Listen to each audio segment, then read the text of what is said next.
एक भी आपका उदाहरण उन्होंने वेद और स्मृतियों से नहीं लिया, सारे लोक जीवन से उठाया। जब भी किसी को बताने की कोशिश करते हैं, आपको बताने की कोशिश किया तो आपके जीवन से उठाया कि आपका जीवन कहाँ है, कैसे प्रेरणा पाते हैं, कैसे जीते हैं, कैसे रहते हैं। किसानों की बात करते हैं तो किसान संस्कृति से बात करते हैं, मजदूरों की उठाते हैं मजदूरी से बात करते हैं, और वो अध्यात्म का जिसको वेद वाले नहीं बता सकते। कबीर साहब ने जब उपदेश दिया कि साहब मंदिर में मत जाओ, मस्जिद में मत जाओ, तीर्थ में मत जाओ, पूजा में नहीं जाओ, हम ज्ञान देते हैं, तो कहा क्या ज्ञान देंगे, तो आत्मा को जानो। कहाँ आत्मा रहता है, तो घट में रहता है। घट तो दिखाई नहीं पड़ता, मैं कैसे जानूँ घट आत्मा है। अब कहाँ से उदाहरण उठाते देखिए, किसानों को बता रहे हैं, ये पंडितों को नहीं कह रहे हैं, किसानों को, मजदूरों को, मेहनत करने वाले लोगों को, छोटे लोगों को बता रहे हैं। अब देखिए कहाँ से उदाहरण, एक भी उदाहरण वेद का नहीं लेंगे। किसान खेती करता है, गन्ना पैदा करता है, वो जो गुड़ होता है उससे कहता है गुड़, गन्ने में हरे हरा डंठल खड़ा है, उसमें आपको गुड़ दिखाई पड़ता है, लेकिन गुड़ है। यदि आप उसको साधन में ले जाओगे, उपयोग करोगे, कर्म करोगे, उसको पेरोगे, उसमें चीनी मिलेगी, शक्कर मिलेगी। ये किसानों की चीज़ है। उसी तरह तुम्हारे अंदर है, तुम्हारा मल, तुम्हारे विक्षेप, तुम्हारा आवरण, तुम्हारा ज्ञान, तुम्हारा वैराग्य होगा तो वो बोध होगा, क्योंकि ईश्वर देखने की चीज़ तो होती नहीं है। जैसे एक छोटा उदाहरण, आप उनके उपन्यास नहीं पढ़े होंगे, निराला जी का चतुरी चमार एक करके है, उन्होंने लिखा है कि चतुर्वेदी जी और चतुरी चमार का एक तुलना किया, जो छोटी बात कह रहे हैं ना आप, गरीब और मजदूर, तो चतुरी चमार और चतुर्वेदी जी की तुलना किया उन्होंने छोटी एक पाठ में। कहा चतुर्वेदी जी जो हैं चारों वेद के ज्ञानी हैं, चारों वेद पढ़ते हैं और वेद का पूरा कंठस्थ है, पाठ करते हैं, हवन करते हैं, अलंकार करते हैं और दक्षिणा लेके आते हैं और घर में दक्षिणा देते हैं। 2 बच्चे हैं, बीवी हैं, लेकिन उनको आराम, नींद नहीं है, आराम नहीं है, झगड़ा करते हैं कि कम दक्षिणा लाया, ये लाया। तो वेद का ज्ञान उनको है, लेकिन वेद का जो महत्व है वो नहीं समझते। वो दक्षिणा के लिए, रोजी के लिए वेद पढ़ लिया, वेद का पाठ किया और घर में संतुष्टि नहीं है, पत्नी चाहती है कि थोड़ा और दक्षिणा लाते, दही लाते, चूड़ा लाते, और भी सामान लाते, नहीं लाया। बच्चे नहीं खा रहे हैं कि नहीं हम नहीं खाएंगे, हमको ये पसंद नहीं है, लेकिन रात में झगड़े होते हैं आपस में। तो कहने का है कि वेद का जो ज्ञान का मार्ग है वो नहीं, यदि वेद का चारों कंठस्थ कर लिया, और कबीर साहब ने उसको कहा कि ये उसी तरह का ज्ञान है जैसे गधा होता है, गधे के ऊपर आप चंदन ला दीजिए, तो चंदन तो सुगंधित पैदा करता है, सुगंध की चीज़ है, लेकिन गधे को उसका बोझ नहीं मालूम, उसको बोझ लगता है, उसको सुगंध से बहुत मतलब नहीं है। 2 गट्ठर गधे पर चंदन लादा तो उनको खुशी नहीं होगी कि मुझे बहुत सुगंध की चीज़ लाद दी, उसको लगा कि मुझे बोझ लाद दिया है। उसी तरह से जो कोई पंडित है, यदि उसके ज्ञान के तह में नहीं जाता है तो उनके लिए पूरा पूरा ज्ञान जो है बोझ के समान है। उसी तरह से ये कबीर साहब का जो है, लोग कहते हैं इस तरह से, लेकिन वही चतुरी चमार के बारे में कहा कि उन्होंने कबीर साहब के जीवन पढ़ा। क्या पढ़ा उन्होंने?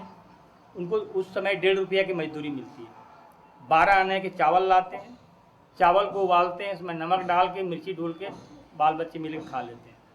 लगता है कि मुझे इतना नसीब है, इतना मैं कमाई करता हूँ, इतने में मेरे पेट भर गए, पत्नी खा लिया, सो लिया। सुबह बचा हुआ भात में पानी में डालते हैं, उसमें फिर मिर्ची डालते हैं, नमक डालते हैं, प्याज डालते हैं, खा के पेट भर खा के चले जाते हैं, उनको कोई दोष नहीं। इसलिए कहा कि सुखी है वो आदमी, मजदूरी करता है और सब मिल के सो लेता है, खा लेता है। उन्होंने कबीर को पढ़ा। कबीर को क्या पढ़ा कि मैं 12 आने की मजदूरी किया, आधे खाया, आधा बचाया। तो उन्होंने कहा गौधन, गज धन, बाज धन और रतन धन खान, जब आवे संतोष धन सब धन धूरी समान।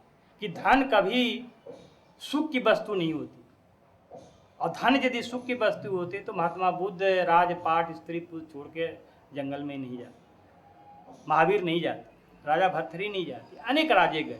इसलिए ये धन दौलत सुख की वस्तु नहीं होती। तो वो चीज़ को समझते हैं, और कबीर साहब ये बात बताना चाहते हैं आम लोगों, गरीब लोगों कि कभी धन से सुख नहीं मिलता, सुख मिलेगा संतोष। जितना हम कमा सकते हैं, जितना हमको उपलब्ध हो सकता है, जितना हमको प्राप्त हो सकता है, उतने में यदि संतोष करके हम जीवन जीते हैं तो हम सुखी हैं। तो साइंस न दीजिए या मैं कुटुंब समाये, मैं भी भूखा ना रहूं, साधुन भूखा जाए, ये आदर्श पढ़ा। इसलिए चतुरी चमार जो है सुखी है। और चतुर्वेदी जी चारों वेद पढ़ के सिर्फ रोजगार करता है, दक्षिणा के लिए वेद पाठ करता है, इसलिए वो दुखी है। तो इसलिए ऐसा नहीं कि सामान्य आदमी को हम कबीर साहब का ज्ञान नहीं बता सकते या उनको बोध नहीं हो सकता। निर्गुण का मैडम समझ सकता है गांव का आदमी जो निर्गुण क्या है? निर्गुण देखिए, फिर निर्गुण में कंफ्यूजन। निर्गुण कहते हैं जो जन्म मरण का दुख का रास्ता है। निर्गुण उसे कहते हैं कि मर जाना जी जाना। निर्गुण मतलब निराकार को कहते ही हैं, लेकिन निर्गुण है कि जन्म मरण का जो बोध है वह निर्गुण है। जिसे कबीर साहब के निर्गुण पद गाते हैं तो आदमी को विरह होता है, वैराग्य जगता है।